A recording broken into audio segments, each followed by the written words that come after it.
اہل بیت کے بڑے بڑے سپاہی بڑے بڑے بہادر شہید ہوئے، وہ علی اصغر کے حلق میں آ کر گھس جاتا ہے۔ وہ ننھی سی جان ہے، 6 مہینے کا بیٹا امام حسین کا، اللہ اکبر، تیر آتا ہے، حلق میں گھس جاتا ہے، دم نکل جاتا ہے۔ امام حسین لے لیتے ہیں اور کہتے ہیں اے میرے اللہ، میرے گھر کے بچے، میرے گھرانے کے لڑکے جو چل کر آ سکتے تھے وہ چل کر آئے، لڑے اور شہید ہو گئے۔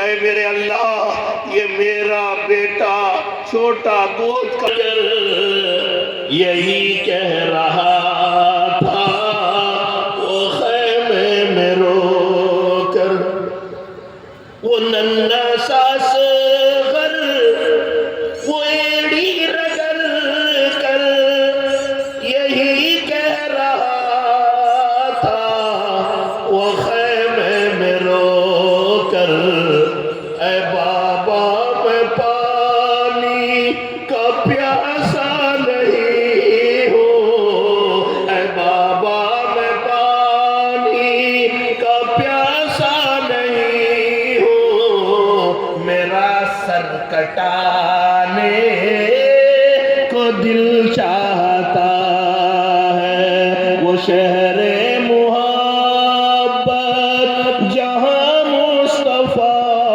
ہے، وہی گھر بنانے کو دل چاہتا ہے۔ اتنا پیارا شہر میں تقریباً آدھا ہندوستان سے زیادہ پھر لیا ہوں، 3 سٹار سے 5 سٹار تک جو بھی ہوٹلز ہیں اس میں رہا ہوں، کارگل، پنگونگ، لداخ، ایسی جگہوں پہ بھی گیا ہوں، اور یہ میرے اور آپ کے نبی کی سیرت کی برکت ہے۔ یہاں ایک بات کا اندازہ ہوتا ہے کہ اگر کوئی نبی کی شان، نبی کا مقام سے سننے سے نبی کی شان اور مقام بڑا نہیں ہوتا۔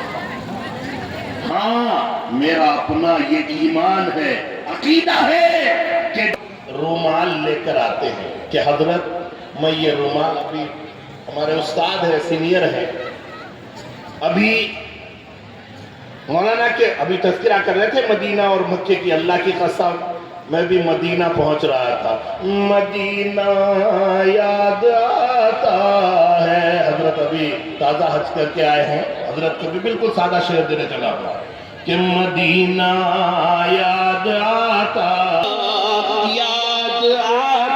ہے، مدینہ یاد آتا ہے، ادب سے بیٹھ کر گنبد خضرا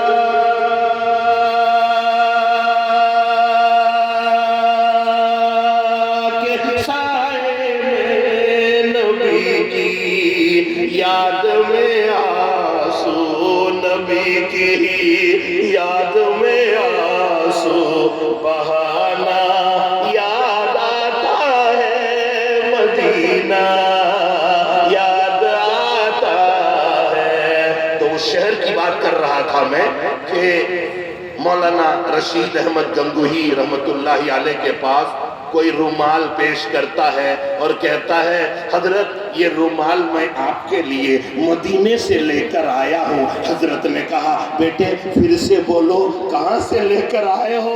تو وہ کہتا مدینے سے لے کر آیا ہوں۔ حضرت ادب سے کھڑے ہو جاتے ہیں، اس رومال کو لیتے ہیں اور اپنی پیشانی پہ لگاتے ہیں اور اپنے ہونٹ میں اور آنکھوں میں لگاتے ہیں۔ میرے جیسے کسی نے کہہ دیا کہ حضرت یہ رومال انڈیا سے بن کر جاتا ہے، یہ رومال چائنا سے بن کر جاتا ہے، یہ رومال مدینے میں نہیں بنتا۔ حضرت کہنے لگے بیٹے مجھے بھی معلوم ہے کہ یہ رومال مدینے میں نہیں بنا ہے، لیکن میرے بیٹے مدینے کی گلیوں سے ہو کر آیا ہے، مدینے کی ہوا کھا کر آیا ہے۔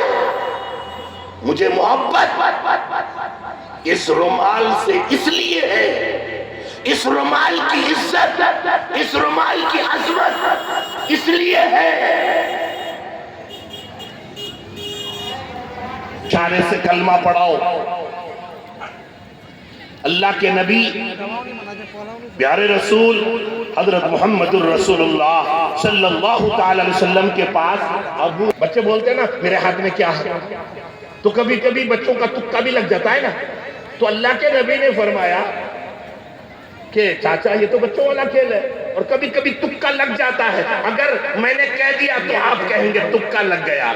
ابو جہل نے کہا بہانہ کر رہے ہو بھتیجے, اسی لیے کہ یہ میں نے چھپا کر اٹھایا ہے, کسی نے نہیں دیکھا.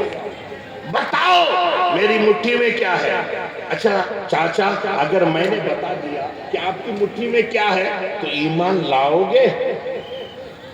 تو چاچا کہنے لگا, ابو جہل نے کہا ضرور لے کر آئیں گے. اللہ کے نبی نے فرمایا چاچا میں بتاؤں کہ اس مٹھی میں کیا ہے؟ کہتا ہے کلمہ پڑھتا ہے لا الہ الا اللہ محمد الرسول اللہ. آسرا میرے دل کا لا الہ الا اللہ, آسرا میرے دل کا لا الہ الا اللہ. عرش پہ لکھا دیکھا لا الہ الا اللہ. کتنی میٹھی باتیں تھی آپ کے خدا جانے, پتھروں نے پڑھ ڈالا لا الہ الا اللہ. آسرا میرے دل کا لا الہ الا اللہ. جب وہ پتھر کلمہ پڑھتا ہے پھینک دوں گا ان پتھروں کو. ادھر ابو جہل یہ مٹھی کھولتا ہے پھینکنے کے لیے ان کنکروں کو, وہ کنکر میرے نبی کے قدموں میں چلے جاتے. کیا کہنے. اور دوسرا شعر میں نے کہا کہ اجازت اگر ہو تو جام شہادت لبوں سے لگانے کو کون؟ حضرت حنظلہ کی نئی شادی تھی, شادی کر کے گھر آئے ہیں. ادھر مدینے میں اعلان ہوتا ہے انفروا فی سبیل اللہ, آ جاؤ